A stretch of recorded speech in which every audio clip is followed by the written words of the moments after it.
What's going on, y'all? Welcome back to Kid Taj, and as requested, I'm making this video. Now, this was something that I put in a video. I made the Eastern Conference All-Star Reserves video, and I tell you guys all the time, like, guys, comment in the comments, like, what type of video do you want to see me do? Give me an idea. What does the community want to see? What will, make me get more views from you guys? And YouTube's very unpredictable. So, I think that's a really good idea. And I got, I did a good job asking this because I put Joel Embiid on my Eastern Conference All-Star Reserves, my picks for the reserves. I think he should be a front court player on the bench for the Eastern Conference All-Star team. And I made a case, I said something about how I think that he's been better than KARL-ANTHONY Towns or could be better than KARL-ANTHONY Towns. He's the best young player in the NBA, like really young player in the NBA besides Giannis. I don't know if I'm counting Anthony Davis anymore, but like, he's in his rookie year. I mean, it's ridiculous. Absolutely ridiculous how good this guy is. He's absolutely deserving of an all-star spot as a rookie. This guy has the chance to be one of the greatest players of all time. If you're putting up numbers like he is as a rookie, he's only, 21 years old? Maybe he's 22 at the most? I mean, this guy has so much potential. And there are a lot of guys in the NBA with a lot of potential that are very young, that have so many years to be great. And it's going to be so exciting to see this new generation of players. Like, for example, the Milwaukee Bucks. Giannis Antetokounmpo and Jabari Parker are each, I think Giannis is 22 and Jabari is 21. I mean, those guys have so many years to be great. So many great players that are 21 or 22. Joel Embiid is right there. KARL-ANTHONY Towns is right there. But I'm making a case for Joel Embiid as like a top 3 22 and under player in the NBA, maybe, or 21 and under. I don't know.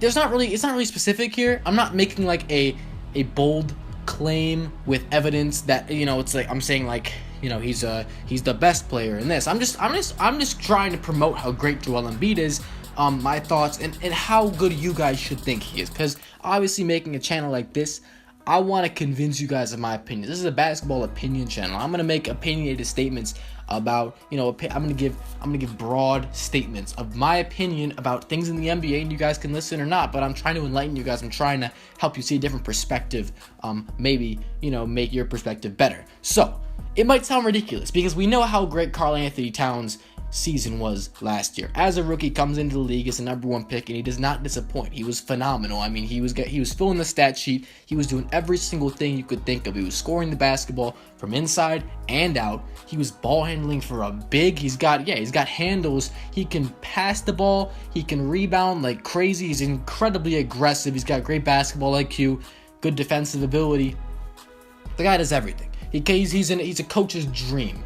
GM's dream. He's like hitting the lottery. You get this guy in the draft, this is your franchise player for years and years to come, and you know good and well that the Minnesota Timberwolves are going to build around this guy. We hear about the Timberwolves trying to make trades all the time. There's one guy on that team that's untouchable. Just one guy. You might think LaVine and Wiggins are untouchable. They're not. One of them could be sent in a package deal just to get rid of Ricky Rubio or someone, or land a superstar player, a superstar forward. They could get rid of LaVine or Wiggins in return for something greater.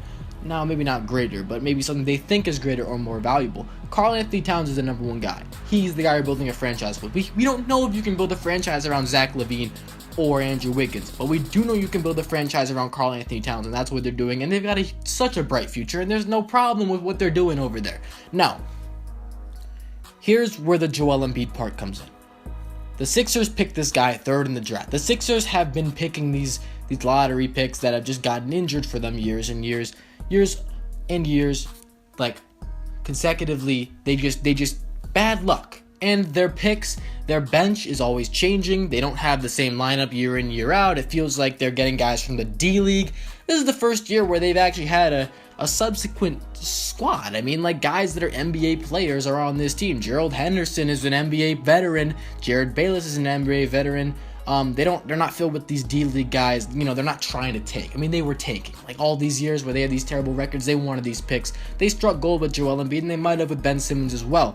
Joel Embiid, guys, a rookie. Don't give me that he's not a rookie BS, because we know that Blake Griffin won Rookie of the Year in 2000 and whatever after missing his first season. He was injured the whole season. If you haven't played a season yet in the NBA, you are a rookie. Pablo Prigioni was a 37-year-old rookie. He's not a 15-year vet because he's 37 years old, okay? That doesn't make any sense. I don't care if he's been in the NBA the whole time and not played. Joel Embiid's been in the NBA for 2 years and not played. He's playing now. It's his rookie year, okay? Let's just get that out of the way. First of all, he's only playing 25 minutes per game and putting up 20 points, 8 rebounds, 2.5 blocks. Per 36 minutes, those are some of the best numbers in the league, if not the best numbers in the league. He's got good field goal percentage for a guy that takes outside shots, and he's got a really good three-point percentage for a rookie that's not notedly a three-point shooter coming into the NBA in his rookie year. Other things to include about this guy: he is the process. He is the jackpot. Just like I said about Karl-Anthony Towns, he's one of those guys. You're striking gold with Cat, with Joel Embiid, with Anthony Davis, with Giannis Antetokounmpo, guys like that. Those are gold mines. You might get busts. You might get guys that are just not what you wanted. Anthony Bennett. Okay, maybe that was a weak draft, but Giannis was in that draft. The Cavs could have picked Giannis, surprised everybody, and, became the best team ever because they had LeBron, Giannis, Kyrie. Okay, I'm getting ahead of myself. That's completely unrelated. Joel Embiid. Think about this. This is where my theory comes in, because I talk about Joel Embiid.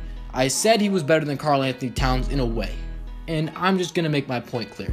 I'm going to explain how you can think this too. Why I can make a case for it. Maybe it's not true. Maybe Karl has more talent. Maybe Karl, things aren't in the right place in Minnesota right now, and they'll get their stuff together. I mean, they're not going to make the playoffs this year, probably. The Sixers probably have a better shot at making the playoffs than they do. But here's my thing. Both of these guys are alphas on their squads, respectively. Joel Embiid is on the Sixers. His supporting cast: Sergio Rodriguez, TJ McConnell, Ersan Ilyasova, Gerald Henderson, Jahlil Okafor. Those are some okay players. All of those guys are like bench players. Are you serious? TJ McConnell and Gerald Henderson would be on the bench of most other teams. Ersan Ilyasova will be on the bench and not play 36 minutes a night. You don't have another guy, period. There is no other player that's even close to the level of Joel Embiid, and why would there be? But there's no one even that good. There's no one on that team that could start in a championship caliber team, or a contender, or even a good team. How many players in the Sixers could start on any playoff team in the league?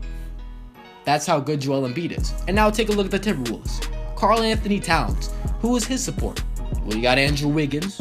You got Zach LaVine. Those are two guys that could start on great teams. Those are two guys that are probably going to be stars in this league, and we know that for sure because they're already averaging 20-plus points and doing their thing. They just got to get their stuff together. Right.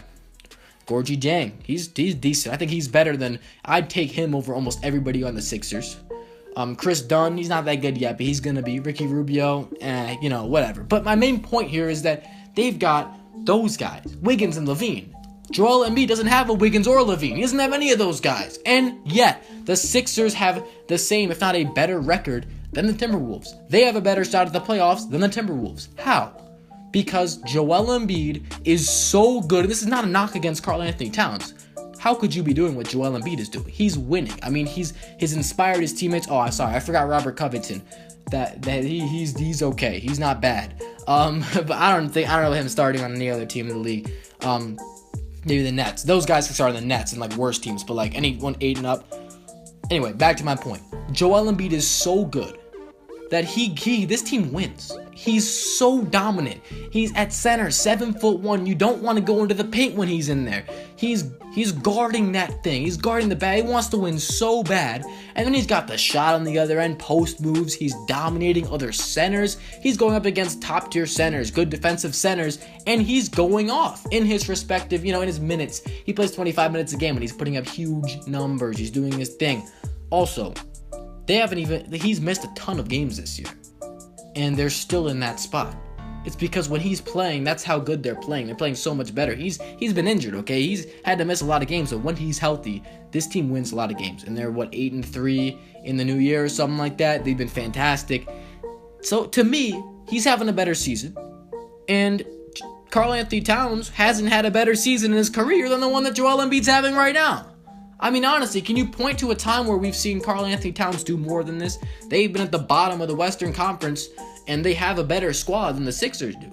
But Joel Embiid, man, this guy is crazy good. This guy's better than you think. You look at the stats, just 20 points, 8 rebounds, 2 blocks. That's really good. but it's not. I mean, that's like a little worse than Cat's numbers, but guess what? Cat plays like 10 more minutes than he does. He plays way more time. If you put Joel Embiid for that extra 10 minutes, what is he putting up? Like 26 points, 11 boards, 4 blocks, 3 blocks probably. But that's my point. I mean, maybe he's not going to do his per 36-minute stats in 36 minutes. He'll probably slow down a little bit. But he's still putting up better numbers than Cat if he plays 30 minutes, 6 minutes a game, and his team's winning more. I mean, to me, it's not rocket science. It makes sense to me. I think I can see it. Joel Embiid has proven his greatness. He's that good. I think that you guys need to realize it. I think that we got a player in Joel Embiid that's going to be the future of the NBA. He could be the best player in the NBA someday for sure. MVP in a few years, maybe. It's crazy. That's going to be it for this video. If you enjoyed this video, please don't forget to leave a like, comment an idea down below, just like this one. I mean, this is how I got this ideas from comment. Subscribe if you're new, and I'm out. Thanks for watching, y'all. Peace.